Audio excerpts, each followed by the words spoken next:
할렐루야. 옆에 있는 분 축복하도록 하겠습니다. 뭐라고 축복하시느냐 하면 고난은 곧 영광입니다 라고 축복하시기 바라겠습니다.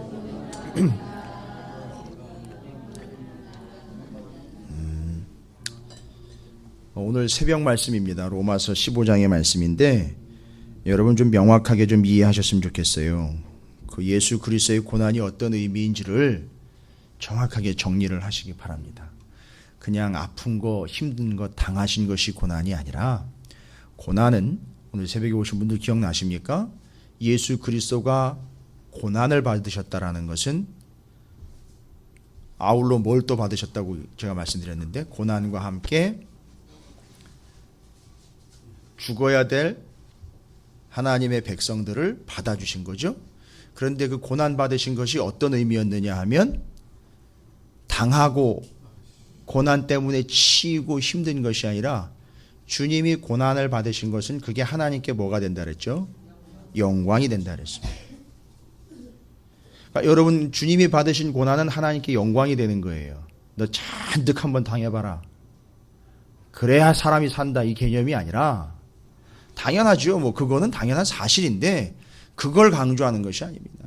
그건 우리가 구원 얻는데 확실한 증거가 돼야 되는 것은 물론이거니와 예수 그리스도의 고난은 하나님께 영광입니다.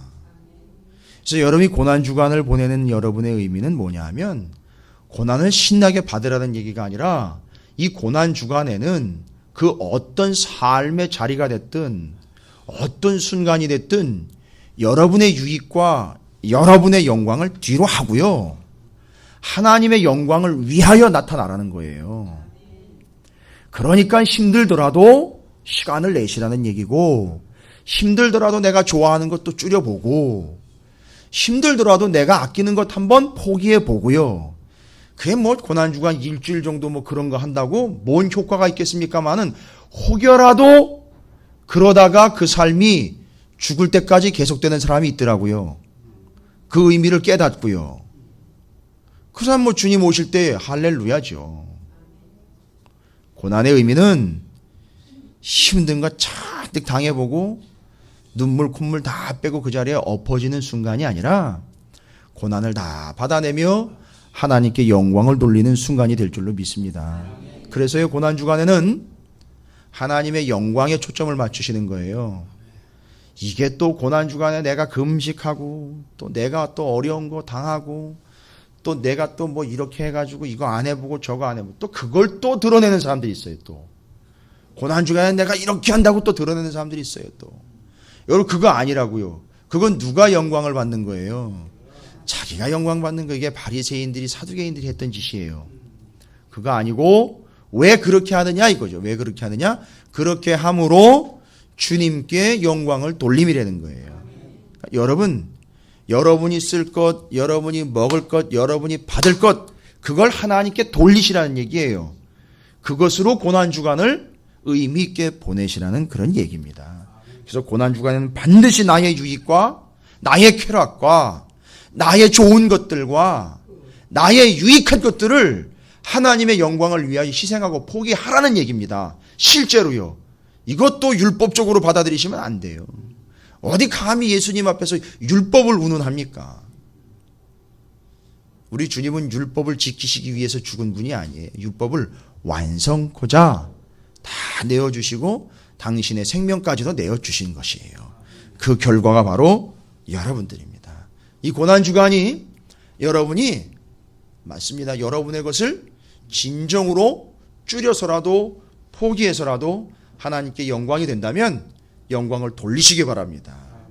예, 절대 타협하지 마시고요.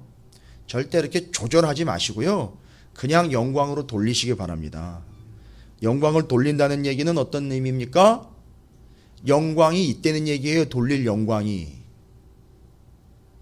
그러면 이 돌릴 영광은 어디로부터 왔느냐면, 원래 이 영광은 누구 거죠?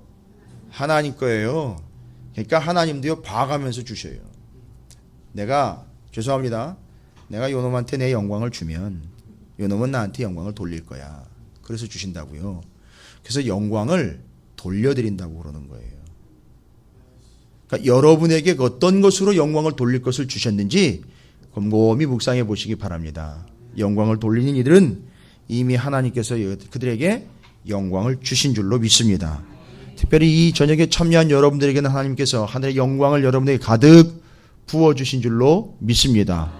요한계시록에 나온 대로라면 7 촛대 사이를 끌리는 옷을 입으시고 오른손에 7벼를 드시고 입에서는 하나님의 말씀의 검이 막 나가는 예수 그리스도께 영광을 돌리는 여러분의 삶이 되시기를 주님의 이름으로 축원을 드립니다. 예. 오늘 우리 예레미야애가 4장, 자 이제 예레미야애가 여러분께서 분위기를 다 아시겠지만 망하고 난 다음이죠. 망하고 난 다음에 눈물이 뚝뚝 떨어집니다. 정말 눈물이 뚝뚝 떨어져요. 이건 망하기 전의 눈물과는 다른 눈물이에요. 망하고 난 다음에 눈물. 여러분 망하기 전에는 눈물이 그나마 조절이 돼요. 그러나 망하고 난 다음에 조절이 안 돼요. 그냥 쏟아집니다. 자, 여러분 오늘 본문 말씀에 보면 5장으로 넘어가기 전에 다시 한번 점검하는 겁니다. 상태 점검이에요. 5장은 무슨 얘기를 하랬죠? 여러분 그 깊은 기도의 구덩이, 몇몇 타 구덩이라고 기억하십니까? 지난주에 금요일날 말씀 예, 3장 1절부터 18절까지 하나님 나 죽겠습니다 라고 처박히는 그 1절부터 18절까지 해서 절당 1m에서 18m, 이건 여러분 선포하시면 안 되는 말씀이에요. 괜히 여러분이 함부로 나가서 이렇게 잘못 전하시면 큰일 납니다. 이 김 목사 어렵게 하는 거예요. 우리끼리만 이해하라고 알고 있는 거예요. 그 구덩이에 나 죽겠습니다 할 때 거기서 기도가 제대로 나왔죠. 5장이 그 진짜 기도예요. 이제 5장이. 그런데 그 5장 기도 가기 전에 자신들이 기도할 수밖에 없는 처지라는 걸 지금 이제 4장에서 다시 한번 점검하는 거예요. 근데 재밌는 게 뭐냐면요, 여러분 1절부터 10절까지 보면 1절부터 10절까지 기도가 나올 수밖에 없는 이유가 뭐냐? 1절부터 10절까지 무슨 얘기냐면 하나님이 진노하시기 전과 진노가 임하고 난 다음을 비교를 해요. 기가 막히게. 전에는 이랬는데 지금은 어떻고, 전에는 이랬는데 지금은 어떻고. 여러분 이게 전과 후를 지금 비교하고 있어요. 근데 기준이 뭐였느냐 봤더니만 하나님의 진노 전과 하나님의 진노 후예요. 아주 이 본문을요, 이 성경학자들은요, 성경 해석자들은요, 아주 표까지 만들었어요. 표까지 만들어. 아주 명확하니까요. 전과 후가 아주 명확하게 구분이 되니까 표까지 만들어서 이해를 할 정도예요. 여러분 하나님의 진노 전후를 여러분이 1절부터 10절까지 한번 다 읽으셨으니까 어려운 게 아니에요. 오늘 4장 1절부터 10절까지 왜 절로 기도가 나올 수밖에 없냐면 하나님의 진노 전후 1절에 보니까 하나님이 진노하시기 전에는요, 이들이 어떤 존재였습니까? 금이 빛을 잃고자 뭐 어떤 존재였던 거예요? 지금 물질로 이야기하면 금 같은 존재였어요. 금 하면 어떤 겁니까, 여러분? 제일 먼저 떠오르는 거. 잘 모르시겠어요? 종로상가 가보세요.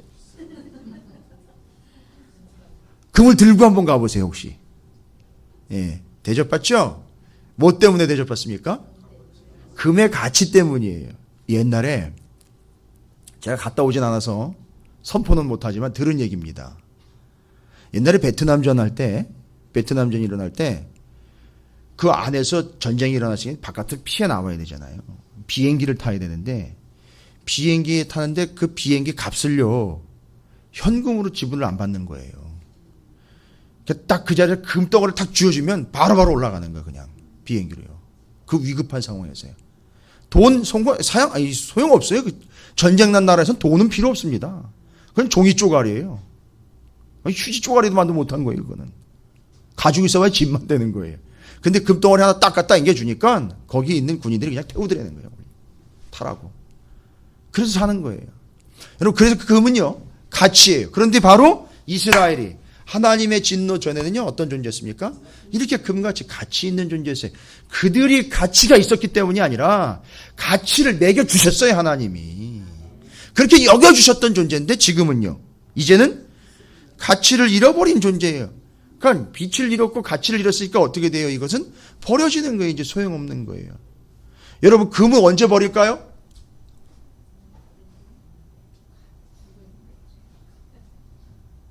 금을 언제 버릴 수 있습니까? 아니, 죽을 때는 놓을 수밖에 없는 거고요. 버리는 게 아니라.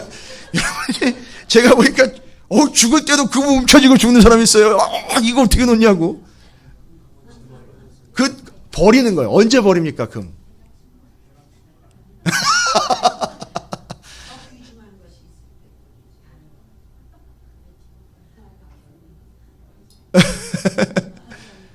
금이요. 저 애들 놀이터 있죠. 놀이터에 가면 그 놀이터에 지금 모래 있죠. 그렇게 흔하면 버려요. 그럼 가치가 있다는 얘기야, 없다는 얘기? 왜 가치가 없어요? 어디 가든지 금은 그냥 채 있는 게 금이 되면 그건 가치가 없는 거예요. 의미상으로 보면 여러분 어디 가면 길이 다 금으로 돼 있대요. 천국 가면 뭐 다 금으로 돼 있다 그러는데 여러분 그건 여러분이 가치를 이야기할 때 금은 언제 버릴 수 있느냐면 가치가 없어지면요. 흔해 빠지면 그냥 버리는 거예요. 가치가 없어지는 거예요. 그러니까. 그러면 버릴 수밖에 없어요. 그럼 뭐하러 가지고 있어요? 누가 지금 요즘 세상에 장롱 속에다 깊이 모래단지를 숨겨놓은 사람이 있어요? 아니잖아요.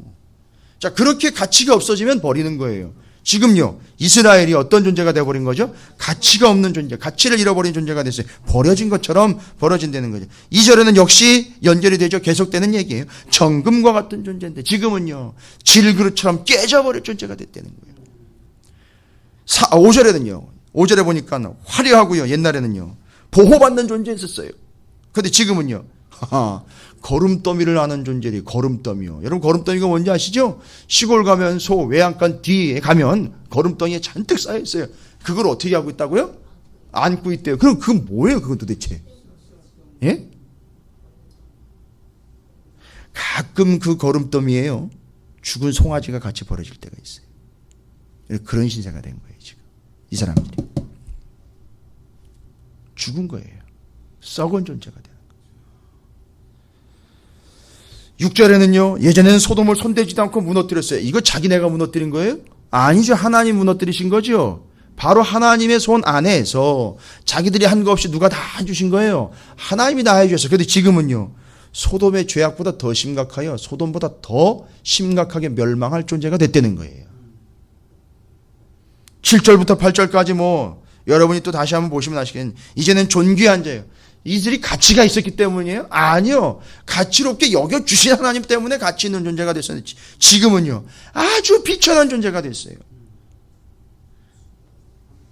5절과 10절에 진수성찬을 먹고 진수를 먹던 자들이요, 이제는요, 여러분 참 입에 담기조차 정말 폐역스럽고 정말 비참한 상황이 뭐가 되어버렸습니까?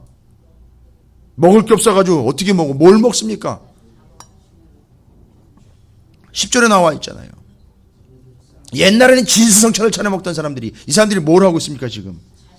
자식을 삶아서 먹을 수밖에 없는 그런 굶주림의 상황 가고 있어요. 어린애가요, 엄마의 젖을 먹어야 먹는 것뿐만 아니라 배고픔뿐만 아니라 애가 왜 죽는가 봤더니 입천장이 쫙쫙 갈라지면서 죽는 거예요. 왜요? 젖을 먹어서 수분이 입에 있어야지 되는데 애가 입이 말라 죽는 거예요. 애가. 자, 이런 비참한 신세가 됐어요. 여러분, 이유가 뭡니까 도대체? 기준이 뭐예요? 그 전과 그 후가 판단이 되는 그런 근거가 뭡니까? 하나님의 진노 이전과 하나님의 진노 이후가 이렇게 차이가 난다는 걸 우리는 알아야 됩니다. 그래서 이스라엘이 그 전과 그 후가 이렇게 완전히 달라져 버린 거예요. 여러분, 우리 그리스도인들이요, 성도들이 그 전과 그 후를 비교할 때요, 정말 이상적인 비교가 있어요. 야, 전에는 이랬는데 내가 그 후에는 이렇게 됐더라. 저도 여러 번 들었어요. 예, 여러 번 들었는데 좀 어떻게 보면 아쉬운 얘기. 내가 전에는 말이지 그래도 한때는 이런 얘기 있어요. 내가 한때는, 예, 여러분 이 뉘앙스 아시죠? 내가 그래도 한때는, 이건 뭔가 뒤가 지금 뒤가 뭔가 조금 아쉬운 거예요. 내가 그래도 예전에 한때는, 내가 또 옛날에 잘 나갈 때는, 이 뒷얘기가 뭔가 아쉬운 얘기가 있다는 거죠. 내용상 옛날에는 참 잘 나갔는데 지금은 어떻다는 얘기예요? 예, 아쉽다는 얘기겠죠. 그죠? 여러분, 우리 그리스도인들이 좀 이런 얘기 안 했으면 좋겠어요. 우리는 내가 옛날에는 말이지 한때는 말이죠, 이런 얘기 안 했으면 좋겠어요. 우리 그리스도인들에게 그 전과 그 후를 비교할 수 있는 최고의, 아주 최상의 비교급의 문장에 여러분이 사용할 수 있을 아주 중요한 근거와 기준으로 이전에는 내가 어떠했는데 지금은 내가 어떻게 되었다. 여러분 스스로 고백해 보세요. 고백하실 수 있습니까? 아주 이상적인 고백이요. 여기 진노 이전과 진노 이후를 비교하는 이런 비참한 얘기 말고요. 우리 입으로 고백할 수 있는 은혜스러운 고백 있잖아요. 내가 옛날에는 정말 차마 입에 담을 수조차 없었을 내 옛날 모습은 이랬는데 지금은 여러분 고백 있으세요? 여러분 이게 간증이에요. 뭐 다른 거 괜히 만들어가지고선 간증할 그럴 필요 없어요. 이게 내 간증이라고요. 그 이건 남들 앞에 얘기할 필요 없는 거예요. 하나님 앞에서 내가 고백하면 끝나는 거예요. 하나님 아시지 않습니까? 내가 옛날에는 이랬는데 지금은 여러분 좀 말씀 좀 해보세요. 옛날에는요 어떠셨습니까? 너무 적나라한 과거는 들추지 마십시오. 서로 간에 은혜가 안 될 수도 있으니까. 옛날에는요 방탕했는데 지금은요 거룩해졌습니다. 할렐루야. 예. 옛날에는요 여러 가지 있어요. 제가 따져보니까 정말 여러 가지 있어요. 옛날에는요. 예. 그렇죠. 옛날에 나만 즐거웠는데 지금은 우리 성도들이 함께 즐거워합니다. 옛날에는요 돈이 없으면 불행하고 죽을 것 같았는데 지금은요 없어도 행복해요. 감사합니다. 예. 할렐루야. 뭐 한두 가지입니까 지금? 옛날에는 내가 계산기 두들겼는데요. 지금은요 그냥 퍼줘요. 옛날에는 내 몸뚱아리 하나 챙기기 참 힘들었는데 지금은요 나눠주고 베푸는데 그게 얼마나 감격이고 기쁜지. 옛날에는요 나는 큰 게 답인 줄 알았어요. 옛날에는요 큰 교회가 답이고 돈 많은 게 답인 줄 알았어요. 근데 지금은요 이게 조그만 개척교회 와가지고 고생들 하고 계시네요. 그게 지금 비교거리가 아니라는 거죠. 지금은. 옛날에는요 복음이 이런 건지 잘 몰랐어요. 옛날에는요 예수님이 이런 분이 진짜 몰랐어요. 옛날에는요 말씀이 이렇게 깊고 의미인지 몰랐어요. 옛날에는 하나님의 은혜와 사랑이 이렇게 깊은 건지 몰랐어요. 옛날에는 기도가 이런 건지 정말 몰랐어요. 근데 요즘은요 깊고 넓고 은혜이며 소망이며 감사와 감격이라는 거예요. 여러분 기준이 뭡니까? 옛날에는 그랬는데 지금은 이렇게 은혜스럽다는 거죠. 여러분 그 기준이 뭐예요? 뭐라고 이야기를 할까요? 그 기준이요. 뭐 때문에 그렇게 옛날과는 바뀐 게 없어요. 근데 지금 완전히 내가 바뀌어졌어요. 받아들이는 게 완전히 달라졌어요. 그리고 내가 행동하는 거 말하는 게 달라졌어요. 그죠? 기준이 뭡니까? 뭐 때문에 그렇게 됐습니까? 그렇지요. 복음이에요. 진리요. 생명의 예수 때문에 옛날에는 그랬는데 지금은 어떻게 됐어요? 이렇게 된 거예요. 그렇죠? 여러분 우리의 고백은요 이런 고백이 돼야 됩니다. 옛날에는 이랬는데 정말 복음과 생명과 은혜와 그 예수 그리스도 때문에 옛날에는 내가 돈 몇 푼에 벌벌 떨었는데 지금은 그것이 하나님께 드려지는 내 생명이 됐다. 내 소망이 됐다. 정말 나눌 수 있고 베풀 수 있게 되었다. 옛날에는 복음이 뭔지도 모르고 내가 신앙생활 하는 게 정답인 줄 알았는데 이제는 더 깊어지는 신앙을 통해서 하나님과 더 가까워졌다. 여러분 이거 뭐라 그러는 줄 아세요? 이거를 옛날에는 이랬는데 지금은 이렇게 됐다는 거예요. 복음이요 예수 그리스도 진리 때문에 말씀 때문에. 이거 뭐라니까? 옛날에는 이랬는데 지금 이렇게 됐어요. 이거를 정확하게 얘기하셨어요. 거듭남이라고 하는 거예요. 이거를 거듭남이라고 하는 거예요. 여러분 우리의 고백은 좀 이런 고백이 돼야 될 줄로 믿습니다. 우리의 삶은 이런 삶이 돼야 될 줄로 믿습니다. 그리고 우리의 고백은 그 거듭난 삶을 증거하면서 여러분 제가 옛날에는 이랬는데 지금은 이런 삶으로 거듭났습니다 라고 좀 고백했으면 좋겠어요. 우리 고난주간이 좀 그런 주간이 됐으면 좋겠습니다. 내가 이런 거 했고요. 내가 이런 거 했고 내가 이런 사람입니다. 내가 이러면 이런 사람이 자꾸 명함만 내밀지 말고 내가 전에는 이랬는데 복음과 생명과 예수 그리스도로 인하여 내가 이렇게 되었습니다 라고 자신의 거듭남을 좀 간증했으면 좋겠어요. 그런데 여러분 지금 1절부터 10절까지 보십시오. 옛날에는 어땠는데요? 옛날에 잘 나갔고 좋았습니다. 근데 지금은요 엉망진창입니다. 여러분 이건 뭐라고 이야기하는 겁니까? 옛날엔 이래 지금 이랬는데 이건 뭐예요 이거 도대체 이건? 좀 전에 우리가 은혜스럽게 나눈 것은요. 예수 그리스도와 복음과 진리와 말씀을 기준으로 해서 그 전과 그 후가 비교된 것. 그건 뭐라 그랬죠? 거듭남이에요. 그렇죠? 근데 여기 예레미야가 4장 1절부터 10절까지 옛날에 그랬는데 지금은요. 완전히 엉망진창이 되어버린 이 상황은 뭐라고 얘기하겠습니까? 여러분. 예? 거덜남이에요. 아니 그렇지 않습니까? 예? 아니 제가 오늘 일주일 내 월요일부터 여기 앉아가지고 말씀 준비하는데 딱 주시는 게 이건 거덜난 거다 이건. 야 김 목사 너는 거듭남을 추구하지. 예, 이건 거덜난 시세다 이거는. 야 영혼과 교회가 거덜나면 되겠느냐. 우리 성도는 거듭남을 체험하면서 하루하루가 주님 안에서 새로운 나날들이 돼야지. 하루하루 다 까먹어버리고 다 바닥들어는 이런 거덜난 인생 되면 되겠느냐 이거예요. 여러분 우리의 기준은요 복음이며 예수이며 생명이며 은혜이며 소망이 돼요. 거듭나는 삶이 돼야지 이렇게 거덜나는 삶이 되면 안 될 줄로 믿습니다. 큰 교회 아멘 소리보다 더 크네요. 그건 여러분이 거덜나지 않았다는 얘기예요. 좀 우리 영혼과 우리 삶이 좀 제발 좀 거덜나는 영혼 되지 말고 좀 거듭난 영혼 됐으면 좋겠어요. 거듭남은 많아지는 걸 이야기하는 게 아니에요. 온전케 됨입니다. 그래서 오늘 새벽에 말씀을 나눈 거지만 또 말씀을 나누자면 그 고난 속에서요. 이 고난을 겪고 있는 우리의 삶의 자리에서 우리가 포인트를 맞춰야 되는 건요. 고난을 잘 겪어내는 것이 아니라 이 고난을 받음이, 이 고난을 당함이 어떤 의미라 그랬죠? 제가 하나님께 영광이라 그랬잖아요. 그렇죠? 그 온전히 영광을 돌리자는 얘기예요. 그 이 고난이라는 것들을 통해서 우리가 그걸 핍절된 상태로 우리를 이끌어가거나 우리를 어렵게 하는 것이 아니라 바로 그 상황에서도 우리는 뭘 경험할 수 있다고요? 거듭남을 경험할 수 있다는 거예요. 우리가 없는 상황에서도요. 좀 돈이 없어도 건강이 좀 없어도 그렇죠? 그 다음에 내가 좀 명예가 없어도 지위가 없어도 큰 집이 없어도 큰 부가 없어도 큰 권력이 없어도 나는 뭘 경험을 할 수 있습니까? 거듭남을 경험할 수 있어요. 어떤 사람은 그거 없는 게 고난이라고 자꾸 얘기를 해요. 그게 고난이 아니에요. 그건 거듭남을 경험할 수 있는 기회로 주신 거예요. 그걸 믿으시기 바랍니다.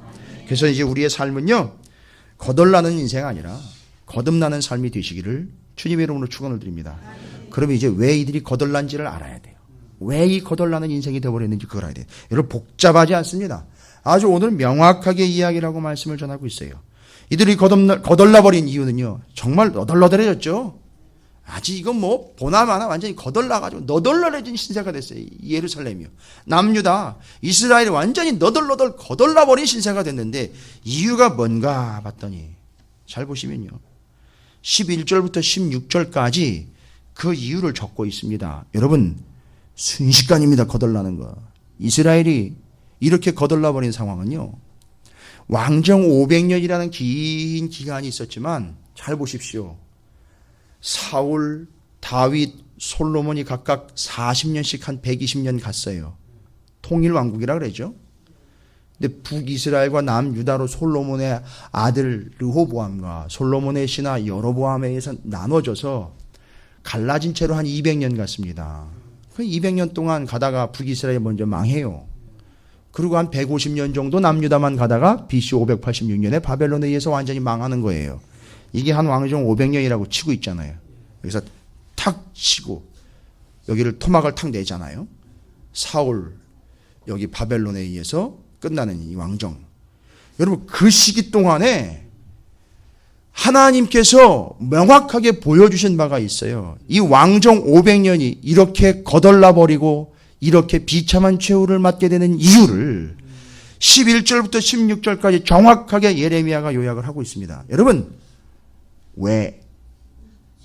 질문 기억나십니까? 왕정 500년의 질문? 모세 오경 질문은 또 기억나십니까? 왜 모세 여호수아 기드온 사무엘은 왕이 되지 않으려고 그렇게 노력을 했느냐 이거예요. 그죠? 이 사람들은요, 그냥 제사장 나라의 시민으로 살아가고 싶었던 거예요. 두 번째는 왕정 500년, 왜 나단, 엘리야, 이사야, 예레미야는 누구와? 왕과 그렇게 대립을 했느냔 말이에요. 이유는요, 이놈의 왕들이 그 제사장 나라의 기준에서 벗어나면 이들이 가가지고 일격을 갈리는 거 아닙니까? 가가지고 목숨 걸고 가서 왕! 당신은 왜 그렇게 합니까? 라고 가서 직구를 하고 찔러대며 그들을 야단을 칠 수 있었던 이유는 뭐냐? 바로 그들이 뭘 들고 들어간 겁니까? 당신은 왜 제사장 나라에 합당하지 않은 삶을 살고 있습니까? 왜 제사장 나라의 시민답지 않게 살아가고 있습니까? 당신은 당신이 왕이라고 착각합니까? 당신도 제사장 나라의 거룩한 시민일 뿐이요. 근데 왜 당신은 거룩한 제사장 나라의 시민 역할을 감당하지 못하고 자기가 갑질을 하고 있는 겁니까? 라고 가서 찌르는 거예요, 그게. 그래서 나단, 엘리야, 이사야, 예레미야가 왕과 그렇게 대립을 했던 거예요. 그게 왕정시대 500년을 정리하는 질문 아닙니까? 그 질문에 답이 있잖아요. 왜 그 선지자들은 왕과 대립을 했느냐? 그들이 제사장 나라의 시민이라는 걸 까먹고 자기들이 갑질을 하기 시작할 때 예언자들이 등장했다. 여기 그대로 나와요. 11절부터 16절까지. 여러분, 요건 정말 거덜난 그들의 현실을 묵상하지 마시고 요 이유와 근본적인 그 이유를 반드시 여러분이 숙지를 하셔야 되는 상황이에요. 여러분, 여기 달려 있어요. 우리의 인생이 거덜나는 인생이 되느냐 거듭나는 인생이 되느냐는 여기 달려 있어요. 이걸 정확하게 정리를 하셔야 됩니다. 예루살렘과 남유다 백성들이 거덜나버린 이유가 여기 기록되어 있어요. 11절부터 16절까지를 다시 한번 보고 넘어갑니다. 11절부터 읽습니다. 여호와께서 그의 분을 내시며 그의 맹렬한 진노를 쏟으시며 시온의 불을 지르사 그 터를 사르셨도다. 대적과 원수가 예루살렘 성문으로 들어갈 줄은 세상의 모든 왕들과 천하 모든 백성이 믿지 못하였도다. 그럴 줄 몰랐다는 거죠.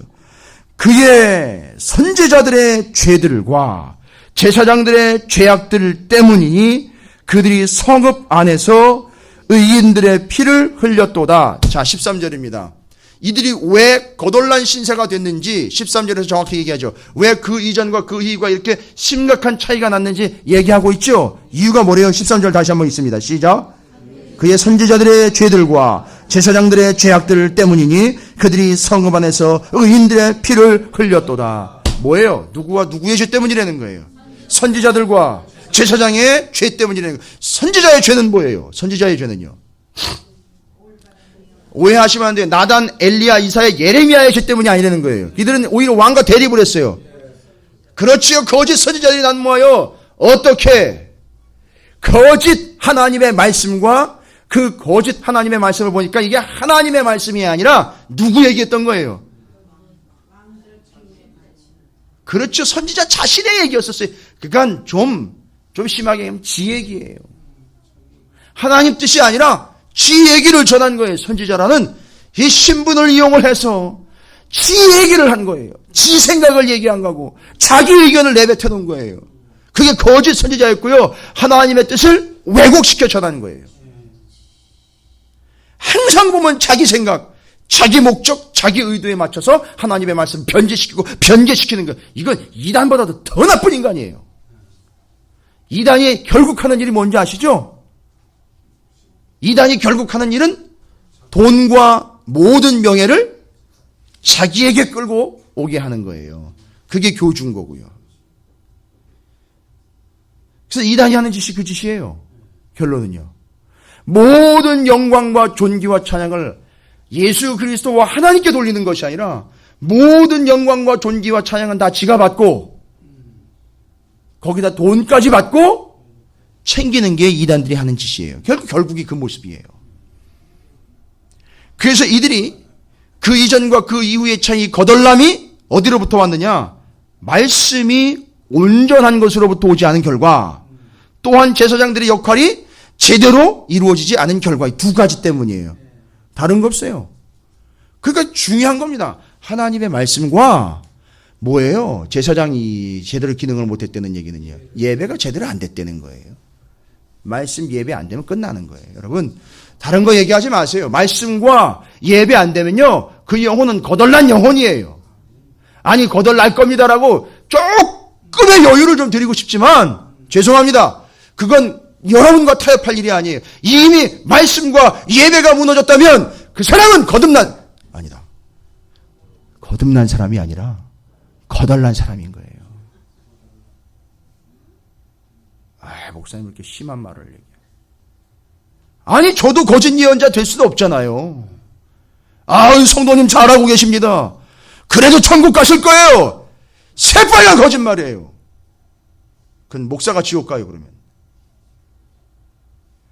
그래도 잘하고 계시는 겁니다. 계속 하셔도 문제 없을 겁니다. 그건 나쁜 목사예요. 같이 지옥 가자는 얘기예요. 절대 따라가지 마세요. 여러분, 우리의 영혼은 거덜나면 안 됩니다. 거덜나지 않도록 촉을 세우시기 바랍니다. 촉각을 곤두세워 민감하게 반응하시기 바랍니다. 뭐예요? 말씀과 예배. 예배는 형식적으로 드리는 이런 예배를 이야기하는 게 아니잖아요. 예배를 누가 드리라고 합니까? 요한계시록 7장. 구원받아 인친자들이 모여가지고 예배하는 게 하나님께 예배 영광 돌리는 거 아닙니까? 결국 하나님 나라에서도 드려질 예배 아닙니까? 민수기의 이스라엘 백성들이 광야에서도 예배했던 존재고 가나안 가서도 예배할 거란 말이에요. 그죠? 이건 뭘 얘기합니까? 구원받은 존재라는 거예요. 이걸 잊지 말라는 거예요. 누구 때문에요? 예수 그리스도 때문에 구원받은 존재라는 걸 잊지 말라는 거예요. 그런데 예수 그리스도 때문에 구원받은 존재가 그렇게 사느냔 말이에요. 죄송합니다. 그건 거덜나는 거예요. 자꾸 자기 영혼을 거덜내는 거예요. 어떤 변명과 어떤 핑계도 통하지 않습니다. 누가 봐도 나는 자유롭고 나는 내 양심에 거리낌이 없다 하지만 그것이 결국 해결하지 못한 문제는 영혼의 거덜남의 문제예요. 지금 오늘 이스라엘이 그렇게 거덜나버린 그 중요한 이유에 대해서 13절이 이야기합니다. 14절 이후로 16절까지 마주 읽도록 하겠습니다. 그들이 거리거리에서 맹인같이 방황하여.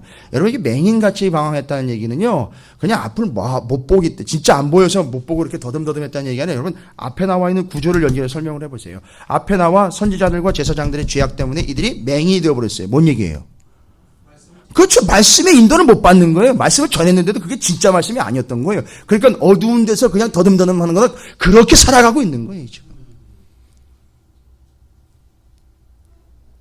여러분 제가 여러분에게 감히 말씀을 드리는데 요즘 우리가 구약을 계속 강해를 하고 주일에도 그렇죠. 민수기 지금 이제 저녁 때마다 예레미야 다음에 또 이제 오바댜 역대상하 이제 계속 진행이 될 텐데 여러분 제가 요한계시록을 아직까지 나누고 있지 않은 이유는 뭐냐 하면 요한계시록이 무서워서가 아니에요.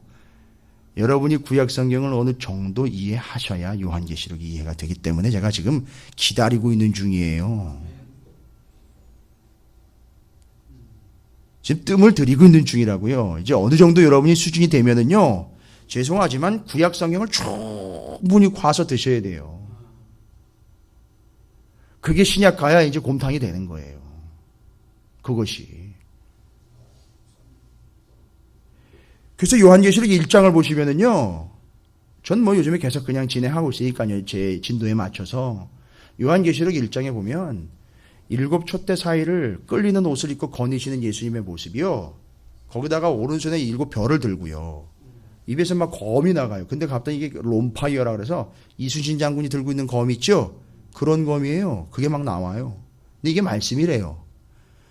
이게 어렵고 이상하고 환상적인 얘기를 이야기하는 게 아니라, 그 모습이 촛대 사이에서 7 별을 들고 긴 옷을 입고 그리고 가슴에 원래는 허리에다 띠를 해야 되는데 가슴에 금띠를 했어요. 여러분 가슴에 금띠 하는 게 누군지 아시죠?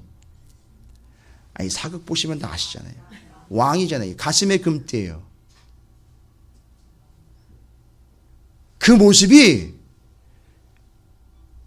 모르는 사람들한테는 영 오리무중이에요. 그 모습이.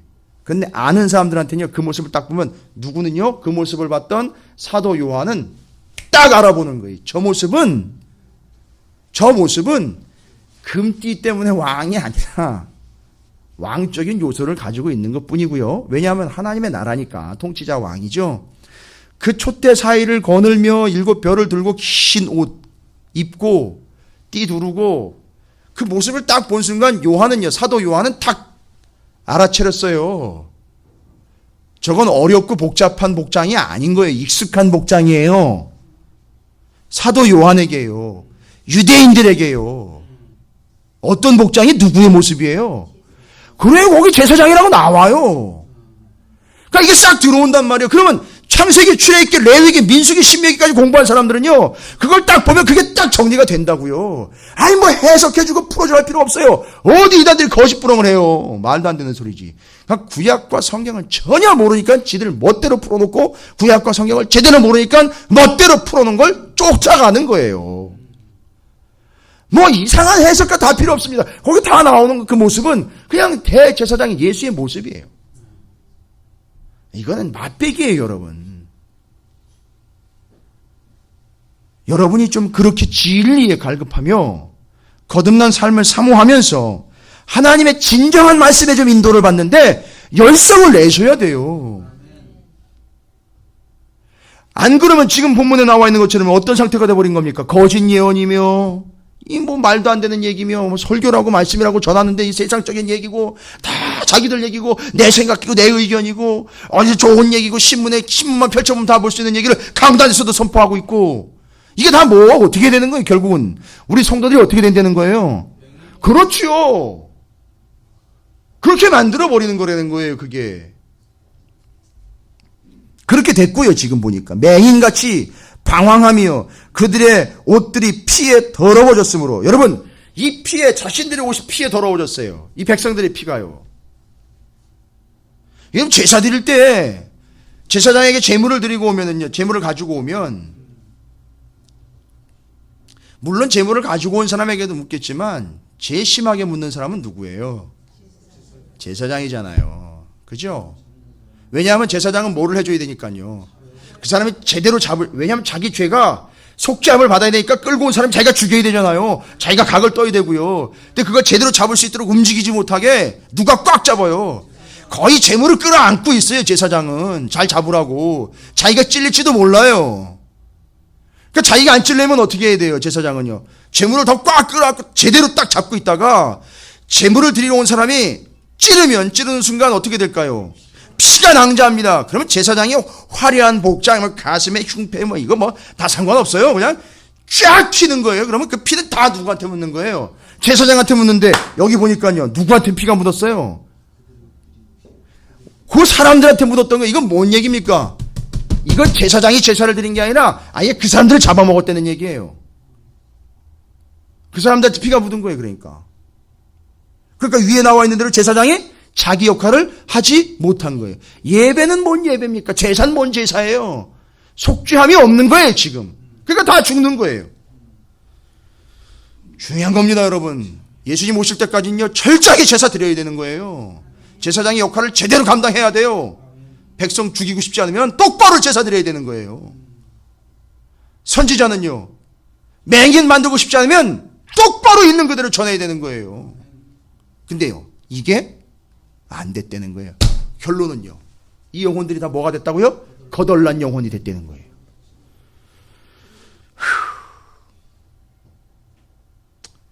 여러분의 삶엔 이 거덜남의 위협이 한 곱이 넘어간 줄로 믿습니다. 그렇게 되기를 바랍니다. 참 중요한 거는요, 여러분이 그런 분별력도 있어야 되겠지만 어떻게 보면 여러분의 복이기도 해요. 우리들의 복이기도 하고요. 그런 것들을 분별해낼 수 있고 기회를 얻었다라는 건 복이에요. 그런데 여러분 기회를 놓치면 또 거덜나요. 기회를 놓치면 또 거덜납니다.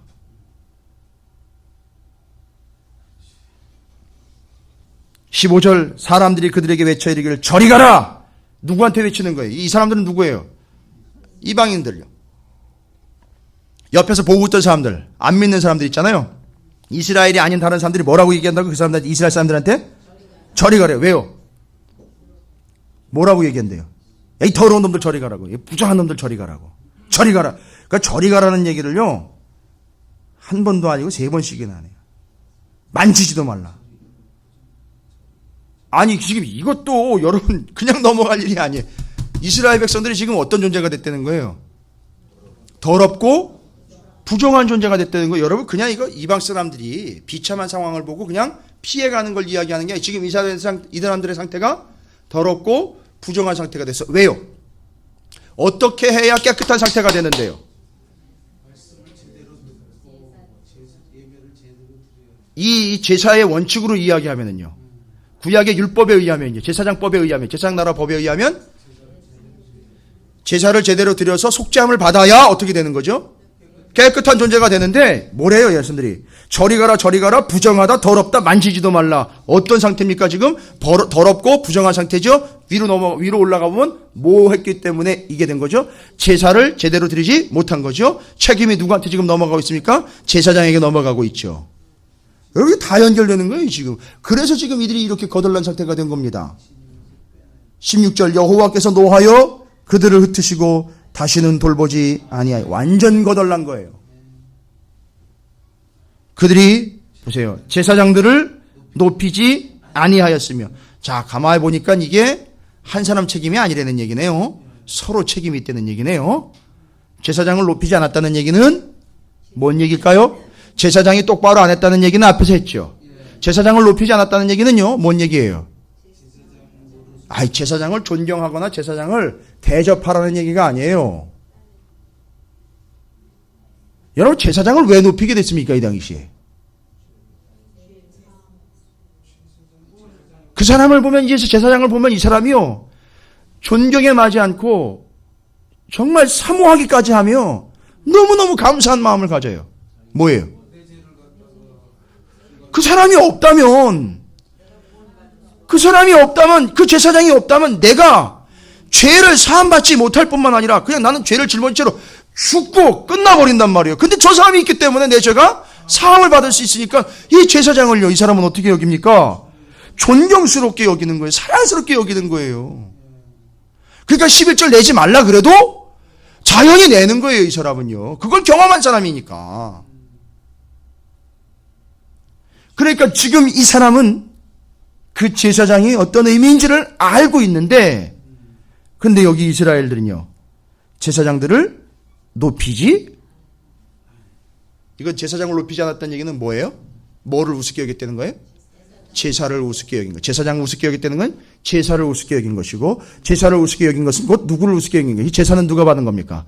하나님 우습게 여긴 거예요. 끝나는 거지요. 다 끝난 거예요, 이거는. 더 이상 뭐 얘기할 필요가 없는 거예요. 장로들을 대접하지 아니하였음이로다. 요즘에 장로님들 얘기하는 그런 개념이 아니에요. 여기 장로는 민족의 지도자들을 이야기해요. 이 지도자들은 뭘로 이끌어갑니까? 뭘로요? 말씀으로 이끌어가는 거예요, 이 지도자들은요. 근데 말씀으로 이끌어가는 그들을 어떻게 했어요?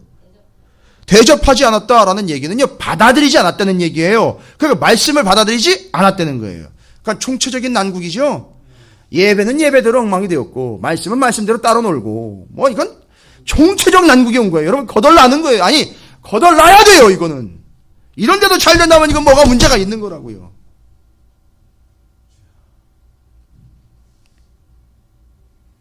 여러분, 문제는 정확하게 파악이 됐습니다. 이들이 왜 거덜난지 이해가 되셨죠? 예언자와 제사장의 문제예요. 예언을 받아들이는 자와 제사를 드려야 되는 자들의 문제에 인하여 이들은 거듭남이 되지 못하고 거덜나는 신세가 되었다라는 사실. 여러분, 거덜남의 이유와 원인을 정확하게 하셨으니까 우리 가운데는 절대 한 영혼도 거덜나는 영혼 없을 줄로 믿습니다. 특별히 고난주간의 수요일 저녁 예배에 주 예수 그리스도의 고난이 하나님께 영광이라는 사실을 본질적으로 깨닫고 이 예배를 통하여 하나님이 우리를 거듭난 영혼으로 삼고자 십자가의 고통을 허락하신 예수 그리스도를 묵상하는 이 한 주간이 여러분에게 거듭남을 체험하는 복된 주간이 되시길 바랍니다. 절대 여러분의 인생은 거덜나는 인생 되지 않고 거듭나는 인생이 될 줄로 믿습니다. 그래서 뒤에 이제 깨닫는 거예요. 뒤로 얘기하는 겁니다. 17절 이후로. 우리가 헛되이 도움을 바람으로 우리의 눈이 상하며 우리를 구원하지 못할 나라를 바라보았도다. 뭘 바라봤다는 거예요? 뭐 해야 되는데요? 뭐를 해야 되는데? 다 나왔잖아요, 지금. 두 가지 딱 나왔잖아요. 말씀 따라야 되고요. 예배 제대로 드려야 되는 거였죠? 그런데 뭘 바라봤대요? 누가 센가, 어느 나라가 센가, 요거 찾아봤다는 거죠. 그죠? 그들이 우리의 걸음을 엿보니 우리가 거리마다 다 다닐 수 없으며 우리의 끝이 가깝고 우리의 날들이 다 하였으며 우리의 종말이 이렇더라. 알긴 기가 막히게 잘해요. 그럼 마지막에 오면 이렇게 다 아는 거예요. 이제 자기가 내가 끝났구나 이제 아는 거예요. 다 거덜났다는 거 아는 거죠? 다 거덜난 거 아는 거예요. 19절에 우리를 뒤쫓는 자들이 하늘이 독수리보다 빠름이요 산 꼭대기까지도 뒤쫓으며 광야에서도 우리를 잡으려고 매복하였다. 아이고, 아주 그냥 끝까지 거덜내려고 아주 적들이 매복까지 하고 있습니다. 아주 박살을 내려고. 20절에 우리의 콧김 곧 여호와께서 기름 부으신 자가 그들의 함정에 빠졌으며 우리가 그를 가리키며 전에 이르기를 우리가 그의 그늘 아래에서 이방인 중에 살겠다 하던 자로다. 여러분, 중요한 구절이에요. 이 구절은. 이건 뭐냐 하면 이렇게 해서 망했다는 얘기거든요. 기름 부은 자인데 하나님이 인정해서 세운 자라는 얘기인데, 이게 누구 얘기냐면 기름 부음은, 그 당시에 누구에게 기름을 부음 받습니까? 기름을 붓죠? 제사장 세 직분에다가 붙잖아요. 제사장과 선지자와 왕, 다윗한테 기름 부었잖아요. 사무엘이 가서. 그죠? 그래서 이 세 직분은 기름을 부어서 세우는 직분이에요. 근데 여기 보니까 이 사람은요, 그를 의지해서 우리가 이방인들의 공격으로부터 보호받겠다. 이건 누구냐 하면 선지자나 예언자의 얘기가 아니라 왕 얘기예요. 그러니까 하나님의 기름 부음 받은 왕 얘기인데 그걸 의지했는데 이게 완전히 지푸라기가 돼버린 거예요. 이 존재가. 그리고 자기도 빠져버린 거예요. 그냥 자기도 고통스러운 존재가 돼버린 거예요. 자기도 거덜난 존재가 됐어요. 누구죠? 누구 얘기하는 거? 어느 왕 얘기하는 걸까요? 잘 아시잖아요. 망한 왕. 예? 시드기야. 그래서 시드기야를 의지해서 조금 우리의 왕이래. 그래도 이름은 왕이니까 그 사람을 좀 의지해서 기름 부은 왕이니까 우리가 좀 살아볼까 했는데 뭐 거기도 소망이 없었던 거죠. 근데 여기 기름 부었다라는 얘기를 특별하게 쓰고 있어요. 여러분, 기름 부은 존재는 바로 의지해야 될 존재라는 얘기인데 의지할 것 왕이 아니라 진짜 기름 부음 받은 자가 누구예요? 메시아, 그리스도, 기름 부음 받은 자예요. 진짜 의지해야 될 존재는 왕이나 이 세상의 세력이 아니라 누구라는 걸 얘기하는 거예요? 예수 그리스도예요. 그래서 여기 기름 부음 받은 자를 통해서 누구를 예시를 하고 있어요? 그렇죠. 우리의 오직 소망은 뭐다? 예수 그리스도. 너희들이 거덜난 이유를 알겠지? 그러나 거덜나지 않고 우리가 거듭날 수 있는 유일한 근거와 기준은 예수 그리스도다라는 걸 이야기하고 쐐기를 박는 거예요. 그래서 예레미야가 계속 예레미야서에서도 말씀했어요. 예수 그리스도에 대한 예시를 계속했습니다. 그리고 또 이사야 선지자도 예수 그리스도에 대한 예시를 계속했어요. 심지어 다니엘은요 뭐라고 이야기했냐면 그 환상 가운데 인자 같은 이를 봤어요. 다니엘은요. 근데 요한계시록에 보니까 인자 같은 이라고 이야기를 해요. 그리고 예수님은 스스로를 뭐라고 얘기해요? 인자다라고 해요. 이거 다 구약을 모르면 이 표현들 다 이해가 안 되는 거예요. 그러니까 다니엘이 인자 같은 이라고 얘기를 했어요. 사도 요한이 인자 같은 이를 그대로 인용을 했어요. 그리고 예수님이 아예 야 인자 같은 이라고 얘기했지. 인자 같은 게 아니라 내가 인자야. 나라. 그 메시아 내야. 나를 알아봐라. 이렇게 얘기하시는 거란 말이에요. 그래서 다니엘은 인자 같은 이로 메시아. 여기요. 예레미야 같은 기름 부음 받은 자로 메시아. 새순 같은 메시아. 싹 가지. 이 다 메시아인 예수 그리스도를 이야기하는 거예요. 따라서 우리의 소망과 우리의 소망이며 우리의 앞으로의 비전은 다른 것이 없고 장차 오실 예수 그리스도에게만 있다. 이 얘기예요. 그를 통하여 거덜난 인생, 거듭난 인생 되도록 이 땅 가운데 오신 예수 그리스도, 이걸 소망하도록 하고 있는 내용이에요. 여러분 축복합니다. 여러분이 거덜나는 삶 되지 않고 거듭나는 삶이 되실 줄로 믿습니다. 이를 위하여 두 가지 기억하십시오. 절대 여러분 거덜나는 인생 되지 마시길 바랍니다. 말씀과 예배 두 가지였었어요.